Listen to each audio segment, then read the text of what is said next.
హైదరాబాద్ లోనే the best gastroenterology hospital Ananya hospital Kukatpally. Appointment కై call చేయండి.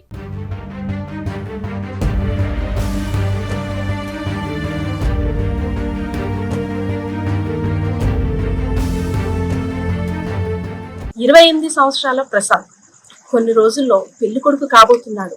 మహాలక్ష్మి ఇంటికి వస్తుంది, నా భార్యని ఇలా చూసుకోవాలి, ఒక దేవతలా చూసుకోవాలంటూ ఎన్నో కళ్ళు కన్నాడు.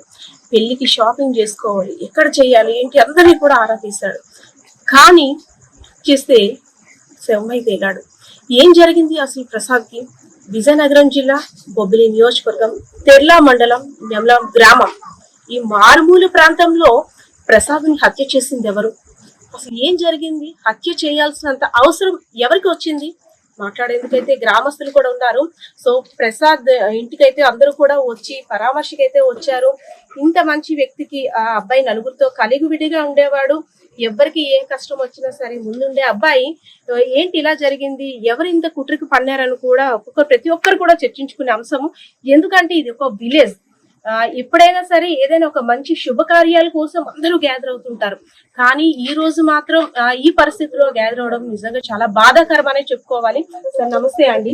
చాలా సరదాగా ఉండే మనిషి, ఎక్కువగా ఎవరితో కూడా ఆర్గ్యుమెంట్స్ కానీ గొడవ కానీ చాలా జరగదు. చాలా రిజర్వ్డ్గా ఉంటాడు. మంచి జాబు, వెల్ సెటిల్డ్ ఫ్యామిలీ కూడా. తను మ్యాచెస్ పెళ్లి సంబంధాలు చూస్తున్నారు. ఇంతలో ఈ సంఘటన జరగడం అనేది చాలా దురదృష్టకరం. యాక్చువల్గా మేమంతా కూడా చాలా బాధపడుతున్నాం. కానీ ఎందుకు ఇలా జరిగింది అనేది మాకు ఈ ప్రాంతంలో ఇలాంటి హత్య అనేది మాకు ఇంతవరకు తెలియదండి. మేము చిన్నప్పటి నుంచి ఇక్కడే ఉన్నాం. అందరం చాలా సరదాగా అందరూ కుటుంబంలో కలిసిమెలిసి తిరుగుతాం. కానీ ఇలాంటి సంఘటన మాకు అందరికి చాలా అసలు భయభ్రాంతులకు గురి చేసింది. నిన్న రాత్రి నుంచి కూడా అసలు ఇక్కడ ప్రజలే కానీ మా గ్రామస్తులే కానీ చాలా బాధపడుతున్నారు. ఒక కుటుంబంలాగా మొత్తం ఊరిలో ఉన్న ప్రతి ఒక్కరు కూడా వచ్చారు పరామర్శించడానికి.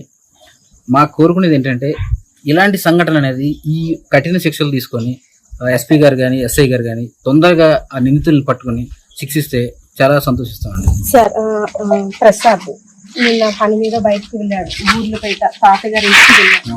సో తాతగారి ఇంటి దగ్గర నుండి అంటే ఎన్నో మాటలు అమ్మకి చేరవేయాలి, ఇంట్లో ఫ్యామిలీతో డిస్కషన్ చేసుకోవాలంటూ రావాల్సిన వ్యక్తి ఆటోమేటిక్ గా సడన్ గా మాయమైపోయాడు. సో ఈ మాయమైన వ్యక్తిని ఫస్ట్ ఎవరు చూసారు? అక్కడ డెడ్ బాడీగా ఉన్న పరిస్థితి ఎక్కడ అసలు, అంటే ఆ డెడ్ బాడీ ఎక్కడ ట్రేస్ అవుట్ చేశారు? అంటే మాకు వచ్చిన ఇన్ఫర్మేషన్ ఏంటంటే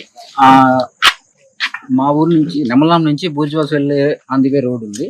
ఆ రోడ్డు మీద అరౌండ్ 8:30 తర్వాత బాడీ అనేది రోడ్ మిడిల్లో పెట్టేసి వెళ్ళిపోయారు వాళ్ళు.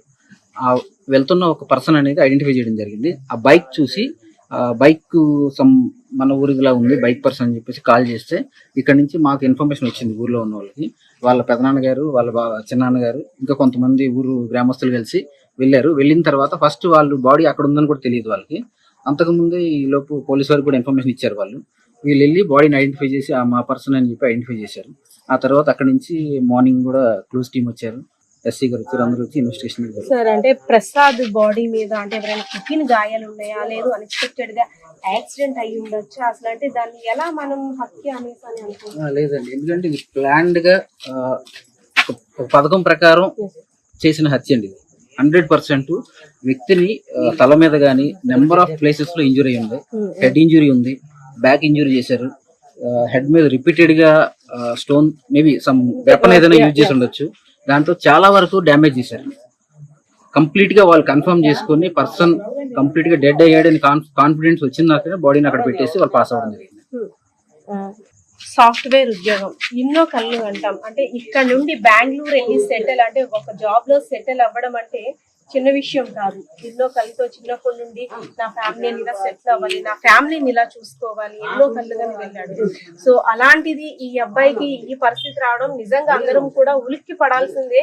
అంటే ఇక్కడ ఈ క్రైమ్ అనేది విజయనగరం జిల్లా అంటేనే ఒక ప్రశాంతమైన వాతావరణం, మంచి జిల్లాగా అనుకుంటుంటారు అంతని. సో అలాంటిది ఇలాంటి ఏరియాలో క్రైమ్ ఈ విధంగా జరిగిందంటే నిజంగా ఆశ్చర్యం అనుకోవచ్చు. చాలా ఆశ్చర్యం, ఎందుకంటే ఇప్పుడు వాళ్ళ ఫ్యామిలీ కూడా తను జాబ్ లో ఉన్నాడు. వాళ్ళ సిస్టర్ రీసెంట్ గానే మ్యారేజ్ చేశారు. కొన్ని ఫైనాన్షియల్ స్ట్రగుల్స్ ఉన్నాయి. తను అబ్బాయి జాబ్ చేస్తున్నాడు, మాకు చాలా ధైర్యంగా ఉంటాడు, కుటుంబానికి అండగా నిలుస్తాడు. ఈ అప్పుల గురించి వాళ్ళు, ఎందుకంటే ప్రతి మిడిల్ క్లాస్ ఫ్యామిలీ అండి మాదంతా, చాలా మిడిల్ క్లాస్ ఫ్యామిలీ. వాళ్ళ నాన్నగారు కష్టపడతారు, వాళ్ళ అమ్మగారు రోజు పనికి వెళ్తారు. ఈ పిల్లల్ని చాలా కష్టపడి చదివించారు. ఇద్దరు పిల్లలు, ఒక పాపకు పెళ్లి చేశారు, ఇంకొక బాబు ఉన్నాడు, చిన్న బాబు. తను రీసెంట్ గానే జాయిన్ అయ్యాడు జాబ్ లో. అన్నయ్య ఉంటాడు, నాకు అన్ని తోడుగా ఉంటాడు. నా అబ్బాయి ఇప్పుడు చాలా మెంటల్ గా డిస్టర్బ్ అయిపోయి ఉన్నాడు. ఆ తల్లిదండ్రులు చాలా వర్ణాతీతం అండి వాళ్ళ బాధ. ఎందుకంటే ఆ చేతికి అందుకు వచ్చిన కొడుకు రేపు పొద్దున్న పెళ్లి పెట్టలను చూడాలనుకుంటున్నారు. ఒక 4 days లో మ్యాచెస్ కూడా ఫిక్స్ అవుతున్నాయి. మేమందరం కూడా మా మా ఫ్రెండ్స్, మా రిలేటివ్స్ అందరూ కూడా చెప్పారు, ప్రసాద్ మ్యారేజ్ ఫిక్స్ అవుతుంది, ఈ మేలో ప్లాన్ చేస్తున్నారు మ్యారేజ్ అని చెప్పి అందరికీ చెప్పారు. ఇలాంటి సంఘటన అనేది మాకు చాలా దురదృష్టకరం. ఎస్, పేరెంట్స్ కూడా చాలా ఇన్నోసెంట్. కొడుకు కోసం చాలా కలలు కన్నారు. కొడుకు పెద్దోడు అవుతున్నాడు, ఇంకా కొన్ని రోజుల్లో పెళ్లి చేసేయచ్చు, కోడలు కూడా ఇంటికి వస్తుంది, ఇంకా ఇంత కష్టపడి ఒక లైఫ్ సెటిల్ అయితే అవుతున్నాడు. చెల్లి పెళ్లి కూడా చేశాడు, కొన్ని రోజుల్లో తమ్ముడు లైఫ్ కూడా సెట్ చేయాల్సిన బాధ్యత తన మీదే ఉంది. కొడుకు వచ్చాడు, తను ఎన్నో కలలు కన్నారు ఆ పేరెంట్స్. సో వాళ్ళకైతే మాత్రం నిజంగా ఇది దురదృష్టకరమనే చెప్పుకోవచ్చు. చెప్పండి ప్రసాద్, ఏమవుతారు మీకు? అన్నయ్య కొడుకండి. 1వ తరగతి నుంచి 10th వరకు ఇద్దరం కలిసి ఉండేవాళ్ళం, కలిసి పెరిగేవాళ్ళం. ఇద్దరిది ఒకే ఏదిగా ఉండేది, మొత్తం ఒకే దగ్గర ఉండేవాళ్ళం. 10th తర్వాత నేను ట్రిపుల్ చదివాను, తను కూడా నన్ను మోటివేట్ ఆదర్శంగా తీసుకున్నాడు. గంగనాయుడికి వచ్చింది కదా, నాకు రావాలని ఉద్దేశంతో అదే పట్టుదలతో చదివాడు. ట్రిపుల్ వచ్చాక నేను బ్యాంకులో జాయిన్ అయ్యాక తను కూడా అలానే కోచింగ్ తీసుకున్నాడు.